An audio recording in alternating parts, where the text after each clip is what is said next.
de votre rendez-vous d'information sur la première. Yorana, merci de nous rejoindre. Voici le sommaire de cette édition.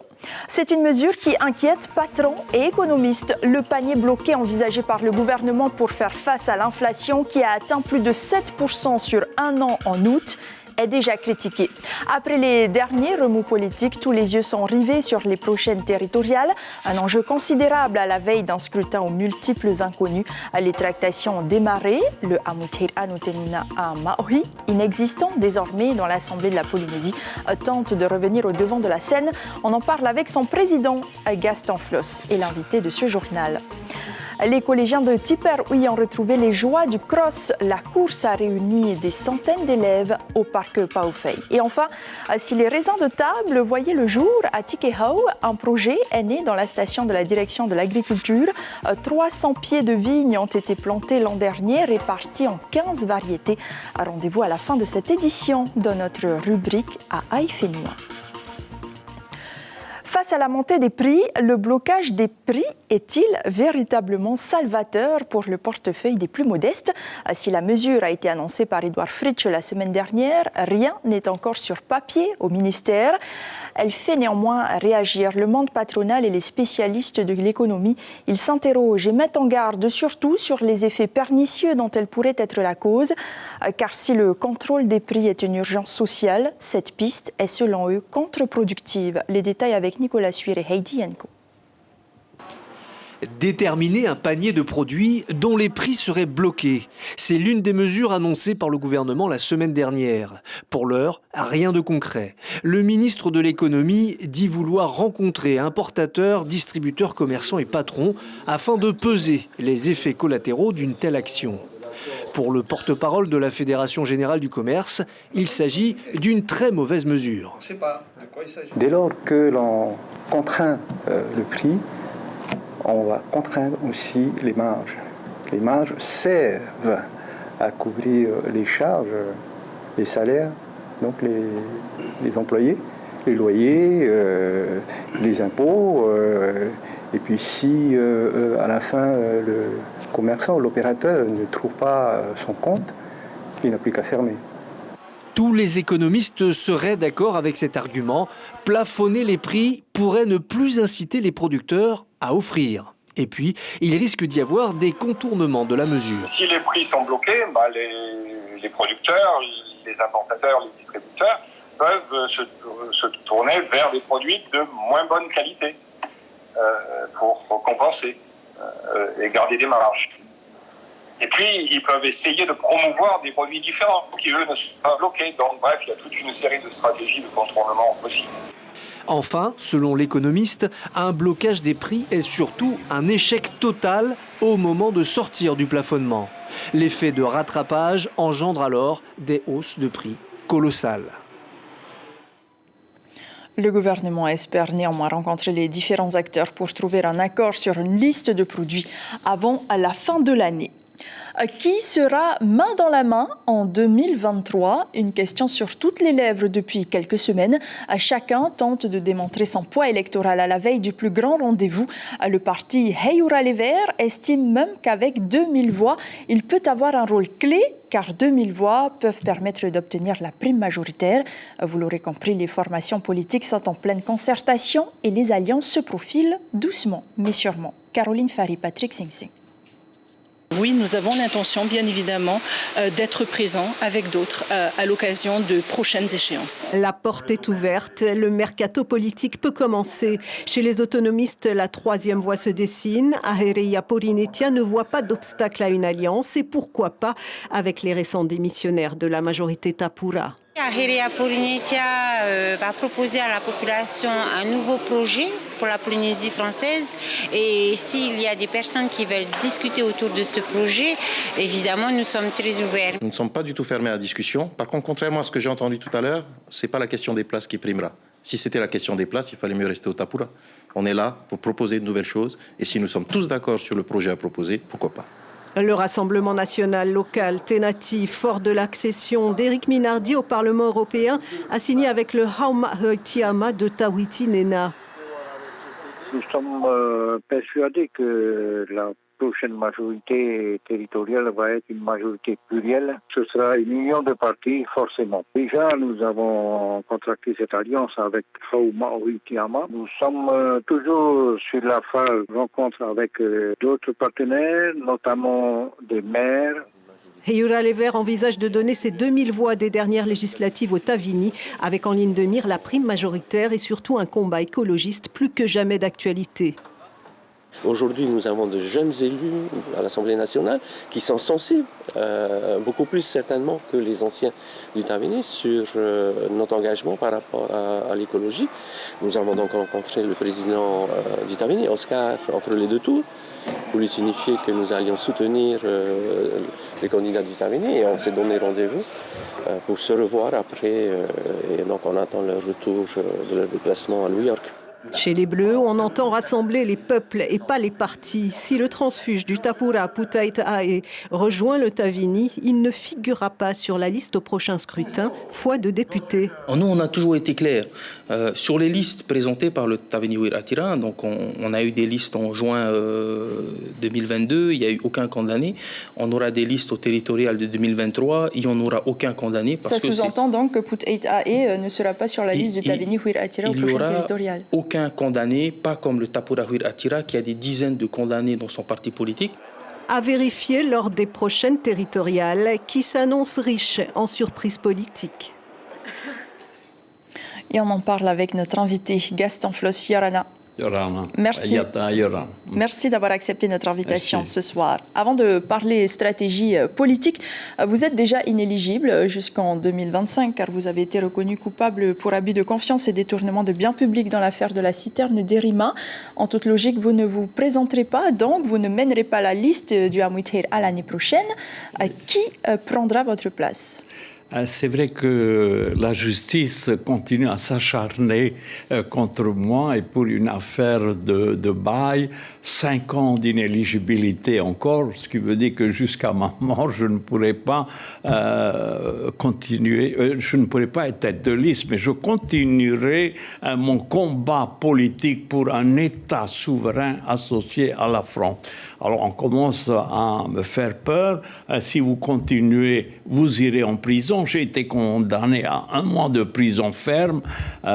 Mes convictions, mes valeurs passent avant tout cela. Nous sommes prêts, nous avons désigné celui qui va, que nous allons proposer au Congrès pour être tête de liste lors des élections territoriales. Et également, si je disparais, pour diriger le Amouithira au Tenun en Mahui. Et nous nous préparons donc aujourd'hui, ce n'est pas notre souci là. Mais je voulais dire, malgré ces inéligibilités, nous avons une stratégie pour que je puisse quand même être dans la vie politique et vous restez en arrière-plan, prendre des décisions. Alors, je ne vais pas vous dévoiler notre stratégie parce que sans ça, la justice, là aussi, va me coincer. Elle m'attend de toutes parts. Mais est-ce qu'à 91 ans, Gaston Floss, il n'est pas temps d'abdiquer ? À 91 ans. Ah non, il n'en est pas question pour l'instant. Pour mettre qui à la place. Déjà, vous savez, nous avons du mal à trouver des jeunes qui veulent s'impliquer dans la vie politique, qui veulent vraiment courir pour les élections territoriales. Mais il n'est pas question d'abdiquer. Nous avons un programme qui correspond à la volonté de la population polynésienne. Nous travaillons pour son intérêt. C'est la raison pour laquelle, d'ailleurs, je n'ai plus de groupe à l'Assemblée parce que ils se sont mal tenus, ils n'ont rien fait. Sous la pression de Te Urairiti, ils ont voté la vaccination obligatoire. Ils ont même voté la TVA sociale, enfin. Et je les ai prévenus avant l'échéance. J'ai dit, personne d'entre vous ne sera sur la liste. Alors, ils sont tous courus dans d'autres listes pour préparer leur place. mais ça, c'est pas secondaire. L'essentiel, c'est qu'aujourd'hui, notre bateau, vraiment, la Polynésie a échoué. Il est sur les récifs comme les bateaux chinois. Donc, il faut mettre un nouveau capitaine, et un capitaine qui peut-être a déjà fait ses preuves. Certains ont déjà dirigé le pays. Quel est celui entre eux dont le bilan est le meilleur? Nous avons assisté à la séance d'ouverture de l'Assemblée jeudi dernier. Pas un mot sur le bilan du Tapura Huiraatira. Que ceux qui ont gouverné pendant ces années-là, Gaston Tongson, Oscar Temaru pendant 5 ans, viennent dévoiler, dire à la population, voici ce que nous avons fait. Et vous, donc, vous estimez que vous avez un bon bilan. Vous parliez donc de la gouvernance d'Edouard Fritsch. Pour obtenir une majorité présidentielle à l'Assemblée avec 11 000 voix seulement récoltées lors des dernières législatives, est-ce que vous pensez que vous, le Amwiteira, arrivera à obtenir cette majorité présidentielle à l'Assemblée? Regardez, pourquoi pas? Oui. Regardez le Taveni Huiraatira aux élections à l'Assemblée en 2018. Il ne faut pas mélanger les deux et il faut donner à ces élections législatives sa véritable valeur. C'était un avertissement à Edouard Fritsch. Ta politique est une mauvaise politique, le chômage est à son plus haut point là. Et donc, c'est un avertissement à Edouard Fritsch. Vous ne craignez pas, vous, pour le Amwiteira, vous ne craignez pas que ces résultats se confirment au territorial? En 2018, le Tapura Huiraatira a fait 53 000 voix. Le Tahuera Huiraatira 37 000 voix. Et le Tavini 25 000. Vous croyez qu'aux prochaines élections, ils vont passer de 25 000 à 60 000 comme c'était aux législatives? C'est impossible. C'est impossible. Et vous êtes passé à 11 600 voix aux dernières législatives entre 2018 et 2022. Oui, mais ça n'a pas le même caractère. À l'Assemblée, c'est autre chose. Et encore une fois, quel est celui des présidents qui ont dirigé notre pays, qui ont un bilan à présenter à la population et qui peuvent prouver, dire voici ce que nous avons fait, et l'autre également. Merci et ceux beaucoup. qui ont fait 0, je pense que la population qui jugera saura le s'en bilan de retenir. chacun. Merci beaucoup, Gaston Floss, d'avoir été avec nous ce soir. Et ce soir, nous vous invitons, vous aussi, à regarder Polynésie la première, puisque vous avez fait partie de l'histoire. Une soirée spéciale vous est proposée à partir de 19h25. Nous rouvrons le livre d'histoire qui nous concerne, le nucléaire. Au travers de 2 documentaires, nous vous proposons de découvrir les portraits de ces familles qui œuvrent pour obtenir une reconnaissance. Elles nous ouvrent les portes de leur intimité et dévoilent leur combat quotidien. Voici un extrait. Combien de milliers de femmes ont fait de fausses couches chez nous, ont engendré des enfants monstres? Pour moi, il faut dire la vérité. Quand ils ont vu le taux, ils ont refermé leur carottage et puis terminé. C'est vraiment flamboyant pour une toute petite île comme chez nous. C'est vraiment un grand bouleversement, un grand changement, un grand boom. Après votre journal télévisé, donc, le premier documentaire Essai nucléaire, l'archipel de la colère, sera suivi de Morurua Papa. Ce 21 septembre est une journée mémorable pour le cyclisme polynésien. La sélection tahitienne se classe 14e au championnat du monde sur route de cyclisme et première dans le classement des pays du Pacifique. Une belle performance réalisée par Taruya Kreiner, Kahiri Endeler et Teva Poulain chez les hommes, Elodie Touffé, Kylie Crawford et Tekau Haper chez les femmes. C'est la première fois que le drapeau polynésien est porté dans ce concours international dans lequel 16 nations s'étaient engagées. Taruya Kreiner répond à Eric Dufour. Avec toute l'équipe, on s'est dit ça serait bien qu'on finisse quand même première équipe du Pacifique. Et puis voilà, donc c'est fait, l'objectif a été atteint et puis se faire plaisir surtout entre nous. Il y a une bonne ambiance dans l'équipe. Et je pense que là, sur ce voyage-là, on a créé un vrai groupe de copains et de copines aussi. Donc c'est top, quoi. Et après 2 ans de pause sanitaire, le cross scolaire a retrouvé ses coureurs. 900 élèves du collège de Tiperui ont écrasé les pavés du Pak Paufei avec leur basket. 1,3 km de course pour promouvoir l'activité physique, mais aussi et surtout pour renforcer la solidarité. David Chang, Rowan Potorue, Berliao. C'est le grand retour du cross au collège de Tipperary. Départ des 6e et 5e, l'excitation est à son maximum et ce sont ceux qui gèrent le mieux leur effort qui finissent en tête de course. Et attention, même chez les benjamins, la bataille fait rage. C'était relou, c'était long, mais ça va. Ouais. Et je pense que je suis arrivée vers les 15-20e. Pas possible, je suis arrivée 20e. Et j'étais bien devant toi. Ah bah, dans les 23, 24 alors. Moi, c'était quoi la difficulté sur le parcours? Bah, ils te poussent tous, en plus ils sont énormes et moi je suis tout petit. La course des minimes filles est lancée, un parcours de plus d'1 kilomètre. Et si pour certaines, c'est une véritable corvée, pour celles qui font régulièrement de la compétition, c'est une formalité, ou presque. Même pas essoufflé? Ah si, un peu quand même. Si, quand même. C'est important ce genre de rendez-vous pour toi? Bah ouais, puisque le dernier cross collège, c'était en 6e, quand j'étais en 6e. Et sinon, les chronos, c'est pas trop mon truc, je préfère la compétition. Nati Hili, 12 ans, a également pu boucler le parcours. À quelques minutes du départ, pourtant, elle avait beaucoup de pression, mais elle pouvait compter sur son amie. J'ai pas trop envie, mais bon, voilà quoi. C'est ta copine qui va t'aider?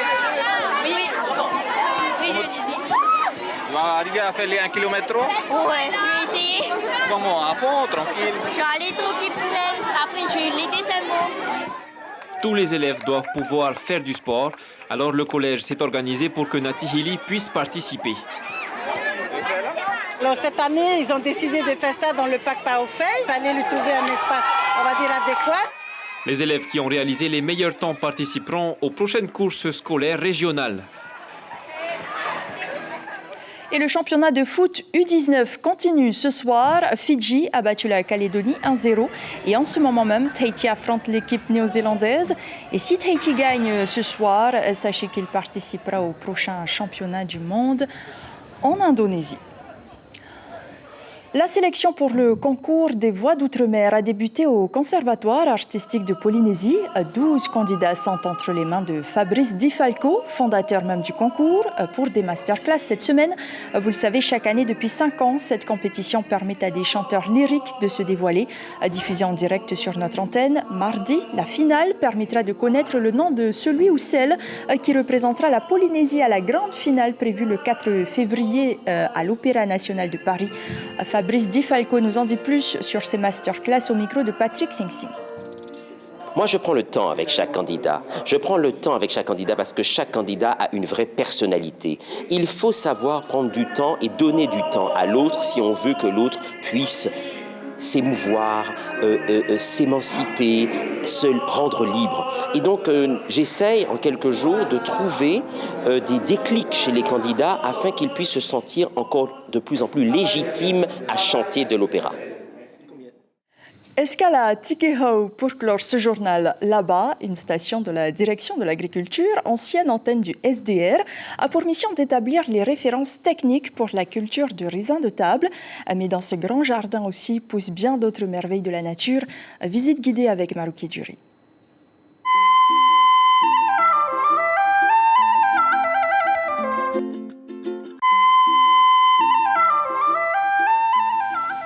Sur une surface de quasiment 2 hectares, l'antenne de la direction de l'agriculture de Tikehau multiplie les expérimentations dans l'objectif de fournir des références techniques fiables aux agriculteurs des Tuamotu. Les 6 employés plantent, marcotent et rempotent quotidiennement. Parmi eux, le maire de la commune qui a contribué à l'aménagement d'une pépinière digne de ce nom. Il a fallu plusieurs semaines pour la bâtir. La direction a voulu mettre sur du ciment, sur une dalle. Comme ça, c'est propre, il n'y a plus d'entretien, il n'y a plus beaucoup d'entretien à faire, Sous la responsabilité de Cécile Conta, ingénieure agronome, l'antenne produit des plants d'arbres fruitiers et son propre compost, enrichi avec des déchets locaux. Figuiers, citronniers, goyaviers ou encore tiare Tahiti, les plants peuvent être exportés par bateau dans les atolls voisins. Une fosse de culture, le maïté, est même testée. Visiblement, les patates douces s'apprécient, et cela même sans arrosage quotidien. L'intérêt de ce système de culture, c'est qu'on creuse un trou, on se rapproche de la lentille d'eau douce. Donc les plantes cultivées vont avoir plus facilement un accès à cette eau. Et ensuite, à l'époque aussi, il faut voir qu'il y avait une accumulation de matière organique dans ces fosses qui permettait aussi naturellement de fertiliser la zone, la parcelle. Mais l'activité principale de l'antenne de Ticket House, c'est cette parcelle, près de 200 pieds de vigne, une vingtaine de variétés différentes, exclusivement du raisin de table. L'entretien et le référencement technique sont rigoureux, les plants sont encore jeunes et produisent à peine. Nous, on veut comprendre son comportement, donc on fait des tests et on regarde comment elle réagit. Et ensuite, la connaissance de son comportement va nous permettre d'optimiser sa production. Ça demande beaucoup de l'entretien. Il faut toujours être dans la vigne tous les jours, quoi. Voir un peu ce qui se passe, les feuillages, s'il n'y a pas de bébêtes et tout ça. Il y en a plein à faire. L'ambition est qu'un jour, des raisins de table 100% Pomotou puissent être cultivés puis vendus. Le chemin est encore long, mais la direction de l'agriculture est optimiste. L'expérimentation est en bonne voie. Ce carnet noir ce soir, Moya Pambra, ancienne présentatrice météo de RFO durant une dizaine d'années à partir des années 90, s'en est allée, décédée des suites d'une maladie. Elle avait 67 ans et laisse derrière elle 3 enfants. L'ensemble du personnel adresse ses sincères condoléances à la famille endeuillée et plus particulièrement à notre collègue Mania Pambra. C'est ainsi que s'achève ce journal. L'information principale du jour concerne ce bouclier anti-inflation envisagé par le gouvernement, bloquer les prix de certains produits sur une durée déterminée pour soutenir le pouvoir d'achat des ménages. Rien de concret pour l'heure du côté du ministère, mais les patrons et les économistes redoutent sa mise en place. Elle n'aurait pas du tout l'effet escompté. Yvonique Raffin doit rencontrer les partenaires dans les prochains mois avant une application souhaitée à la fin de l'année. C'est aujourd'hui la journée mondiale de lutte contre la maladie d'Alzheimer. À cette occasion, Tilda Chevolin, membre de l'association Polynésie Alzheimer, viendra nous parler demain de la journée d'information qu'elle organise au lycée Don Bosco à Pire ce samedi.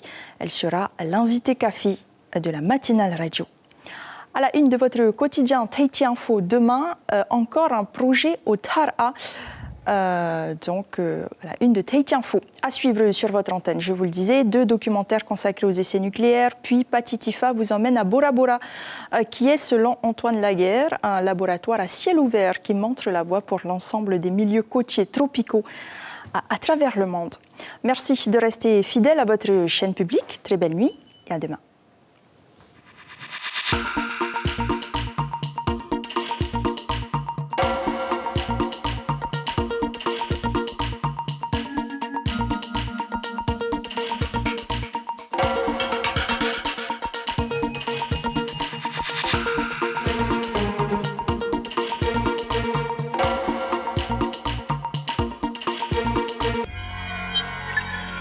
Retrouvez ce programme en replay sur notre site internet.